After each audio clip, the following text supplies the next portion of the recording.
రోజు మా ఇంట్లో ఉడకబెట్టిన గుడ్డు కూర చేస్తున్నా. అందుకు కావాల్సినది నేనేం తీసుకున్నా అంటే టమాటాలు తీసుకున్నా, వెల్లుల్లి తీసుకున్నా, కొంచెం కరివేపాకు, ఉడకబెట్టిన గుడ్డులు, ఉల్లిగడ్డ తీసుకున్నా. కట్ చేస్తున్నా. ఈరోజు ఉడకబెట్టిన గుడ్డు కూర ఉల్లిగడ్డ కట్ చేస్తున్నా. కొంచెం టమాటా కట్ చేస్తున్నా. టమాటా ఇట్లా ప్లేట్లోనే కట్ చేయాలి, ఎందుకంటే రసం అనేది బయటకు పోకుండా. గుడ్డు కట్ చేస్తున్నా. ఈ గుడ్డు అనేది మనము మధ్యలో కట్ చేసుకోవాలి. ఈ పసుపు కలర్ ఉన్నది తీసేయాలి. ఇది తీసేసి ముక్కలు కట్ చేసుకోవాలి. ఇది తీస్తున్నా. మనము గుడ్డు కూర వేసినప్పుడు ఇది మాత్రమే చేయాలి, వైట్ కలర్ది. వెల్లుల్లి దంచుతున్నా. డైలీ ఇట్లా దంచుకుంటే టేస్ట్ ఉంటుంది.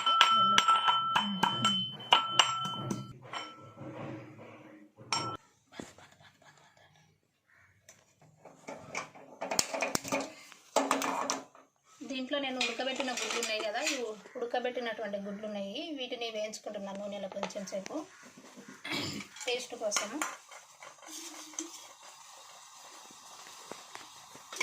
వాటర్ ఉన్నాయి.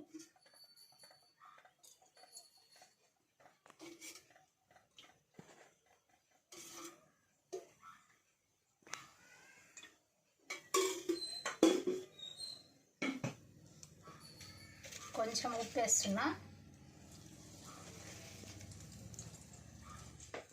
ఉప్పు వేసి ఇందులో ఏం చేస్తున్నా అంటే ఉడకబెట్టిన గుడ్లు ఉన్నాయి కదా, ఈ ఉడకబెట్టిన గుడ్లని వేయించుతున్నాను దీంట్లో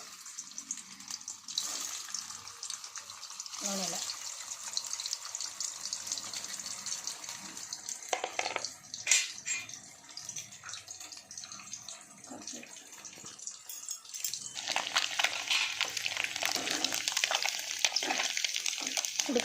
ఉడకబెట్టిన గుడ్డు ఇంకా కొంచెం గోధుమ కలర్ రావాలి. గోధుమ కలర్ వస్తేనే టేస్ట్ ఉంటుంది కర్రీ. వచ్చింది చూడండి. ఇప్పుడు ఈ విధంగా ఇలా గోధుమ కలర్ వచ్చినంత వరకు కలపాలంటే.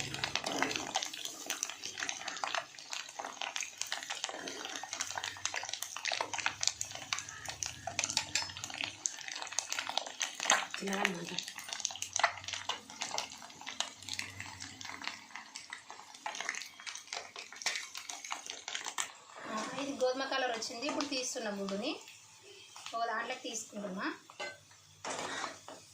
గుడ్డుని తీస్తున్నా.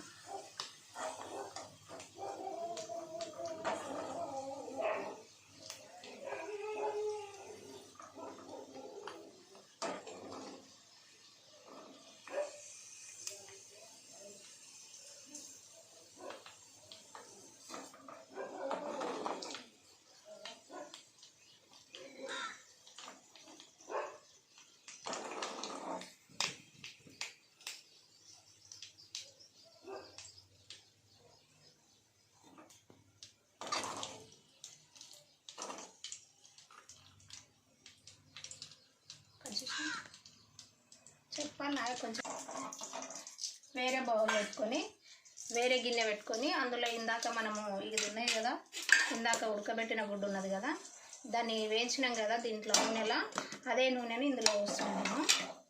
అదే నూనెతోని ఇప్పుడు కర్రీ చేస్తున్నాను అటు. ఆ నూనెనే పోస్తుంది ఇందులో.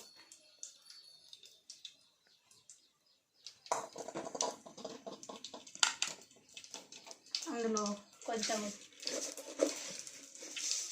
జీలకర్ర,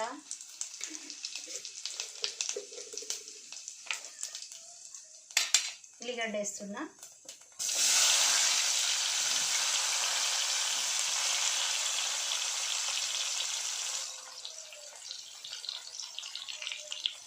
ఉల్లిగడ్డతో పాటే కరివేపాకు వేయాలి. పడేయకుండా తింటాం, ఆయిల్ బాగా పడుతుంది దీనికి. అందుకోసం బాగా ఉడకనిద్దాము.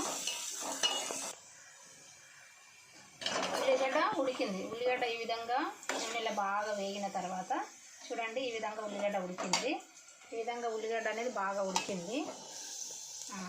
ఇప్పుడు ఉల్లిగడ్డ ఉడికిన తర్వాత నేనేం చేస్తున్నా అంటే ఇప్పుడు టమాటా వేస్తున్నాను. ఇందులో టమాటా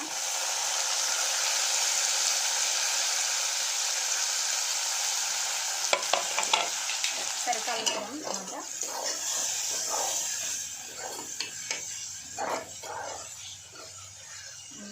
ఇందులోనే ఇప్పుడు ఏం చేస్తున్నామంటే నూరు పెట్టుకున్నటువంటి అల్లం ఎల్లిగడ్డ ఉంది కదా, ఈ అల్లం ఎల్లిగడ్డ అనేది వేస్తున్నాం. అల్లం ఎల్లిగడ్డ వేస్తున్నా.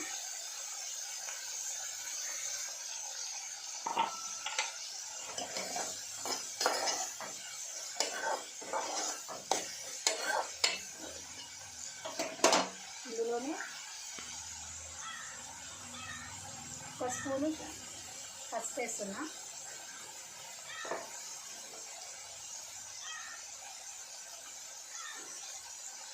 కొంచెం ఒక స్పూను ఉప్పు వేస్తున్నా.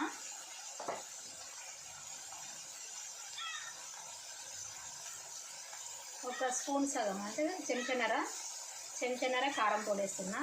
ఈ కారం పొడిలో మేము కారం పొడి కొట్టిపించేటప్పుడే ఇందులో మేము ధనియాలు వేసినాము, జీలకర్ర వేసినాము, మెంతాలు వేసినాము అన్నట్టు.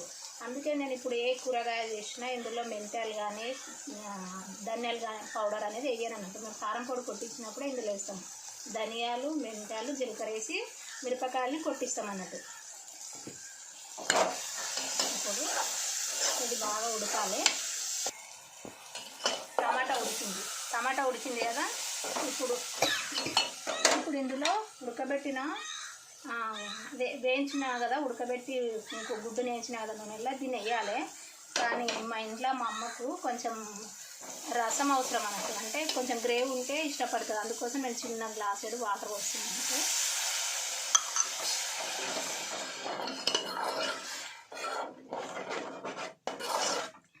ఈ వాటర్ వేసిన తర్వాత కొంచెం వేగనిద్దాము. దీంట్లో ఇప్పుడు నేను నూనెలో వేయించినటువంటి గుడ్డు ఉంది కదా తెల్లది, ఈ గుడ్డుని ఇందులో వేస్తున్నాను అన్నట్టు.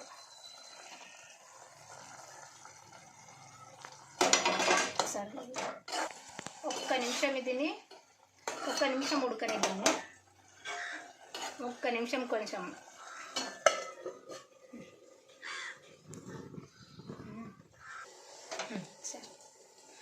ఉడికిందేమో చూస్తా. ఇప్పుడు కొంచెం వేడైతే సరిపోతుంది. వేడైంది, ఉడికింది. చూడండి, గుడ్డు కూర అయితే ఇది 2-3 రోజుల వరకైనా ఉంటుంది. ఈ కూర ఉడికింది చూడండి, చాలా టేస్ట్ ఉంటుంది. ఉడికింది.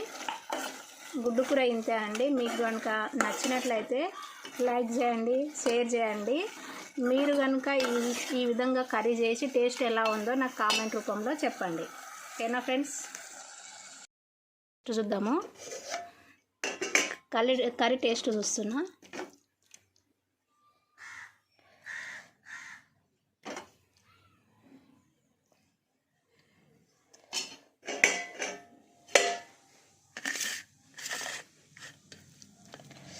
కాలుతుంది.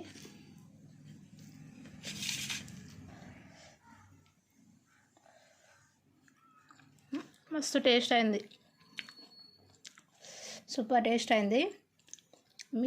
మీరు కూడా ఇలా కర్రీ చేసి ఎలా అయిందో మీ టేస్ట్ని కామెంట్ రూపంలో తెలియజేయండి. ఓకేనా ఫ్రెండ్స్?